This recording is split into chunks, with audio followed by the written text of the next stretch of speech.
ਸਲੋਕ ਕਰਨ ਕਾਰਨ ਪ੍ਰਭ ਏਕ ਹੈ, ਦੂਸਰ ਨਾਹੀ ਕੋਏ। ਨਾਨਕ ਤਿਸ ਬਲਿਹਾਰਣੈ,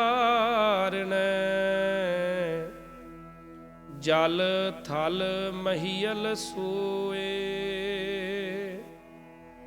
ਪਾਵਨ ਪਵਿੱਤਰ ਸ਼ਲੋਕ ਦੇ ਅੰਦਰ ਸਤਿਗੁਰ ਜੀ ਫਰਮਾਨ ਕਰਦੇ ਹਨ, ਕਰਨ ਕਾਰਨ ਪ੍ਰਭ ਏਕ ਹੈ। ਇਸ ਜਗਤ ਦੇ ਵਿੱਚ ਜੋ ਕੁਝ ਵੀ ਹੋ ਰਿਹਾ ਹੈ ਤੇ ਜੋ ਵੀ ਕਰ ਰਿਹਾ ਹੈ, ਕਿਰਿਆ ਵੀ ਤੇ ਕਰਤਾ ਵੀ, ਕਰਨ ਵਾਲਾ ਵੀ ਤੇ ਹੋਇਆ ਹੋਇਆ ਕੰਮ ਵੀ, ਕਿਰਿਆ ਕਰਤਾ ਕਰਨ ਕਾਰਨ ਪ੍ਰਭ ਏਕ ਹੈ। ਕੇਵਲ ਤੇ ਕੇਵਲ ਇੱਕ ਪ੍ਰਮਾਤਮਾ ਹੈ। ਜੋ ਕੁਝ ਵੀ ਜਗਤ ਵਿੱਚ ਵਾਪਰ ਰਿਹਾ ਹੈ, ਇਸ ਨੂੰ ਕਰਨ ਕਰਾਉਣ ਵਾਲਾ ਕੇਵਲ ਇੱਕ ਪ੍ਰਮਾਤਮਾ ਹੈ। ਦੂਸਰ ਨਾਹੀ ਕੋਏ, ਕੋਈ ਹੋਰ ਦੂਜਾ ਨਹੀਂ। ਇਸ ਸਾਰੇ ਜਗਤ ਦਾ ਮੂਲ ਕਾਰਨ ਭਾਵ ਬਣਾਉਣ ਵਾਲਾ ਇੱਕ ਅਕਾਲ ਪੁਰਖ ਆਪ ਹੀ ਹੈ, ਦੂਜਾ ਕੋਈ ਨਹੀਂ। ਅਗਲੇ ਬਚਨ ਵਿੱਚ ਕਹਿਣ ਲੱਗੇ, ਨਾਨਕ ਤਿਸ ਬਲਿਹਾਰਣੈ, ਮੈਂ ਉਸ ਪਰਮਾਤਮਾ ਤੋਂ ਬਲਿਹਾਰੇ ਜਾਵਾਂ। ਜਲ ਥਲ ਮਹੀਲ ਸੋਏ, ਜਿਹੜਾ ਪਰਮਾਤਮਾ ਜਲ ਦੇ ਵਿੱਚ ਵੀ, ਪਾਣੀ ਸਮੁੰਦਰ ਦੀਆਂ ਡੂੰਘਾਈਆਂ ਗਹਿਰਾਈਆਂ ਵਿੱਚ ਵੀ ਹੈ, ਥਲ ਦੇ ਉੱਪਰ ਵੀ ਹੈ, ਅਤੇ ਮਹੀਲ ਦਾ ਮਤਲਬ ਹੈ ਆਕਾਸ਼। ਜੋ ਜਲ ਵਿੱਚ, ਥਲ ਵਿੱਚ, ਆਕਾਸ਼ ਵਿੱਚ ਹਰ ਜਗ੍ਹਾ ਭਰਪੂਰ ਹੈ, ਉਸ ਪਰਮਾਤਮਾ ਤੋਂ ਬਲਿਹਾਰੇ ਜਾਈਏ। ਅੱਗੇ ਅਸ਼ਟਪਦੀ ਸ਼ੁਰੂ ਹੁੰਦੀ ਹੈ। ਸਤਿਗੁਰੂ ਜੀ ਫਰਮਾਨ ਕਰਦੇ ਹਨ, ਅਸ਼ਟਪਦੀ ਕਰਨ ਕਰਾਵਣ ਕਰਨੈ ਜੋਗ, ਜੋ ਤਿਸ ਭਾਵੈ ਸੋਈ ਹੋਗ। ਕਰਨ ਕਰਾਵਣ ਕਰਨੈ ਜੋਗ, ਪ੍ਰਭੂ ਸਭ ਕੁਝ ਕਰਨ ਦੀ ਸਮਰੱਥਾ ਰੱਖਦਾ ਹੈ ਤੇ ਜੀਆਂ ਨੂੰ ਕਰਮ ਕਰਨ ਲਈ ਪ੍ਰੇਰਨਾ ਯੋਗ ਵੀ ਦਿੰਦਾ ਹੈ। ਜੋ ਵੀ ਜੀਵ ਕਰਮ ਕਰਦੇ ਨੇ, ਇਹ ਕਰਮ ਕਰਨ ਦੀ ਪਿੱਛੇ ਤਾਕਤ, ਸਮਰੱਥਾ, ਬੁੱਧੀ ਇਹ ਵੀ ਪ੍ਰਮਾਤਮਾ ਆਪ ਬਖਸ਼ਦਾ ਹੈ। ਪ੍ਰਭੂ ਸਭ ਕੁਝ ਕਰਨ ਕਾਰਨ ਦੀ ਸਮਰੱਥਾ ਰੱਖਦਾ ਹੈ ਤੇ ਜੀਆਂ ਨੂੰ ਕੰਮ ਕਰਨ ਲਈ ਪ੍ਰੇਰਨਾ ਜੋਗਾ ਵੀ ਹੈ। ਤੇ ਅਗਲਾ ਬਚਨ ਕਹਿਣ ਲੱਗੇ, ਜੋ ਤਿਸ ਭਾਵੈ ਸੋਈ ਹੋਗ, ਉਹੀ ਕੁਝ ਹੁੰਦਾ ਜੋ ਪ੍ਰਮਾਤਮਾ ਨੂੰ ਚੰਗਾ ਲੱਗਦਾ। ਕਈ ਵਾਰੀ ਜੀਵਨ ਦੀਆਂ ਬਹੁਤ ਸਾਰੀਆਂ ਘਟਨਾਵਾਂ ਐਸੀਆਂ ਨੇ, ਸਾਨੂੰ ਇਉਂ ਲੱਗਦਾ ਕਿ ਬਹੁਤ ਗਲਤ ਹੋ ਗਿਆ, ਪਰ ਚੇਤੇ ਰੱਖਣਾ ਬਾਣੀ ਦੀਆਂ ਪਾਵਨ ਪੰਕਤੀਆਂ ਦਾ ਫਰਮਾਨ ਹੈ, ਜੋ ਤਿਸ ਭਾਵੈ ਸੋਈ ਹੋਗ। ਜਾਂ ਇਉਂ ਕਹਿ ਲਈਏ, ਜਪਜੀ ਸਾਹਿਬ ਦੇ ਅੰਦਰ ਆਪਾਂ ਕਹਿ ਦਿੰਨੇ ਆ, ਸਤਿਗੁਰਾਂ ਨੇ ਫਰਮਾਨ ਕੀਤਾ, ਹੁਕਮੇ ਅੰਦਰ ਸਭ ਕੋ ਬਾਹਰ ਹੁਕਮ ਨਾ ਕੋਈ। ਜਦੋਂ ਇੱਕ ਗੱਲ ਹੀ ਨਿਬੇੜ ਦਿੱਤੀ ਕਿ ਸਾਰੇ ਉਸ ਪ੍ਰਮਾਤਮਾ ਦੇ ਹੁਕਮ ਵਿੱਚ ਹਨ, ਉਹਦੇ ਹੁਕਮ ਤੋਂ ਬਾਹਰ ਹੈ ਹੀ ਕੋਈ ਨਹੀਂ, ਤੇ ਸਤਿਗੁਰਾਂ ਦੇ ਫਿਰ ਅੱਗੇ ਕੀਤੇ ਉਸ ਪਰਮਾਤਮਾ ਦੇ ਕਾਰਜ ਤੇ ਰੋਸ ਕਿਹੜੀ ਗੱਲ ਦਾ ਕਰਨਾ ਹੈ।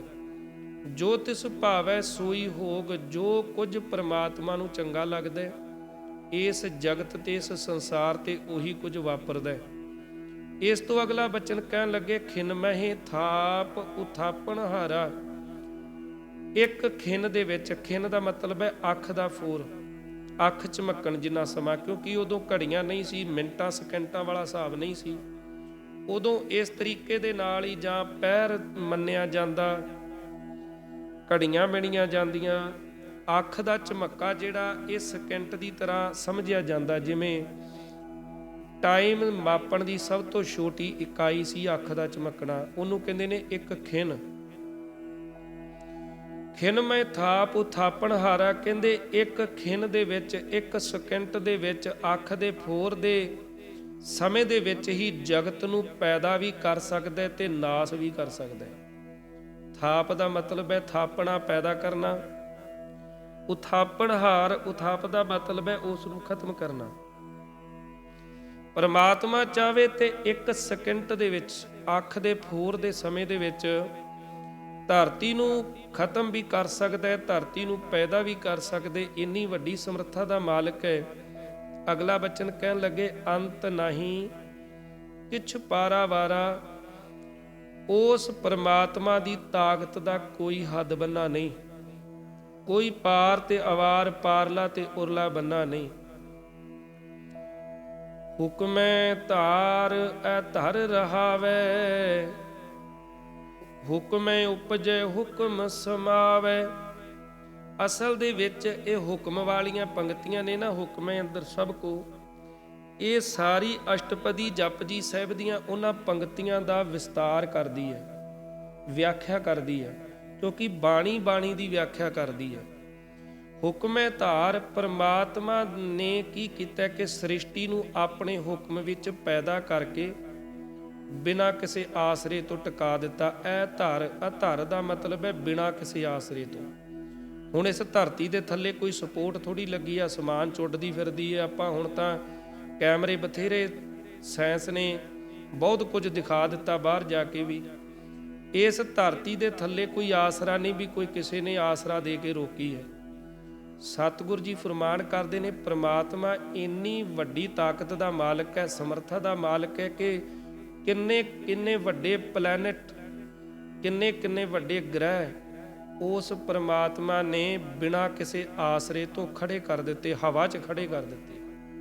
ਹੈ ਕਿਸੇ ਕੋ ਤਾਕਤ ਹਵਾ ਦੇ ਵਿੱਚ ਕੋਈ ਚੀਜ਼ ਖੜੀ ਕਰ ਦੇਵੇ? ਪਰ ਉਹ ਪ੍ਰਮਾਤਮਾ ਦੀ ਤਾਕਤ ਦਾ ਵੇਖੋ ਕਿੰਨਾ ਵੱਡਾ ਬੇਅੰਤ ਹੈ ਪ੍ਰਮਾਤਮਾ। ਹੁਕਮੇ ਧਾਰ, ਐ ਧਰ ਰਹਾਵੇ। ਉਸ ਪ੍ਰਮਾਤਮਾ ਨੇ ਹੁਕਮ ਕੀਤਾ ਤੇ ਜਿਹੜੀ ਚੀਜ਼ ਨੂੰ ਹੁਕਮ ਹੋਇਆ ਉਹ ਬਿਨਾਂ ਆਸਰੇ ਤੋਂ ਉੱਥੇ ਹੀ ਖੜ ਗਈ। ਹੁਕਮੈ ਉਪਜੈ ਹੁਕਮ ਸਮਾਵੈ। ਜਗਤ ਦੇ ਹੁਕਮ ਦੇ ਵਿੱਚ ਹੀ ਸਾਰਾ ਕੁਝ ਪੈਦਾ ਹੁੰਦਾ ਤੇ ਹੁਕਮ ਵਿੱਚ ਹੀ ਲੀਨ ਹੋ ਜਾਂਦਾ ਹੈ।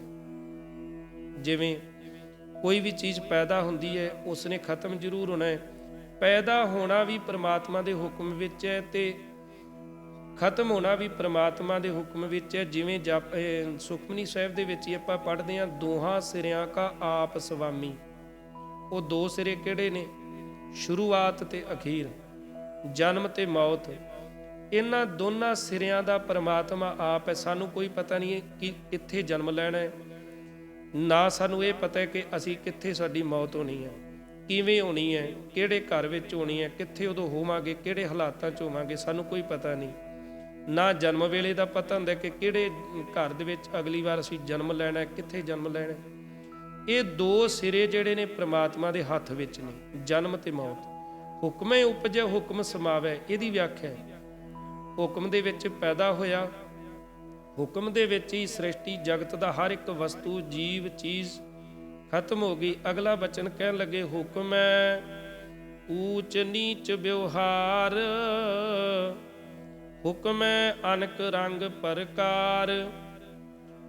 ਉੱਚੇ ਤੇ ਨੀਵੇਂ ਬੰਦਿਆਂ ਦੀ ਵਰਤੋਂ ਵੀ ਉਸ ਦੇ ਹੁਕਮ ਵਿੱਚ ਹੀ ਹੋ ਰਹੀ ਹੈ। ਹੁਣ ਉੱਚੇ ਨੀਵੇਂ ਬੰਦੇ, ਇੱਥੇ ਜਾਤ ਪਾਤ ਨਹੀਂ ਗਿਣਨਾ, ਚੰਗੇ ਤੇ ਮਾੜੇ ਕਰਮ ਕਰਨ ਵਾਲੇ ਲੋਕ। ਜੇ ਕੋਈ ਚੰਗਾ ਕਰਮ ਕਰ ਰਿਹਾ ਹੈ ਤੇ ਇਹ ਵੀ ਉਹਦੇ ਹੁਕਮ ਵਿੱਚ ਹੈ।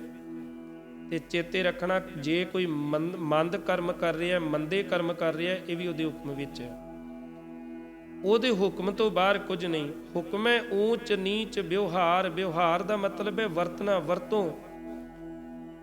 ਹਰ ਇੱਕ ਬੰਦਾ ਆਪਣਾ ਵਿਹਾਰ ਕਰਦਾ ਸੰਸਾਰ ਦੇ ਅੰਦਰ ਪਰਮਾਤਮਾ ਦੇ ਹੁਕਮ ਵਿੱਚ ਰਹਿ ਕੇ। ਕਿਸੇ ਨੂੰ ਪਰਮਾਤਮਾ ਨੇ ਬੜਾ ਚੰਗਾ ਕਰ ਦਿੱਤਾ, ਬਣਾ ਦਿੱਤਾ, ਕਿਸੇ ਨੂੰ ਮੰਦ ਕਰਮੀ ਬਣਾ ਦਿੱਤਾ। ਚੇਤੇ ਰੱਖਣਾ,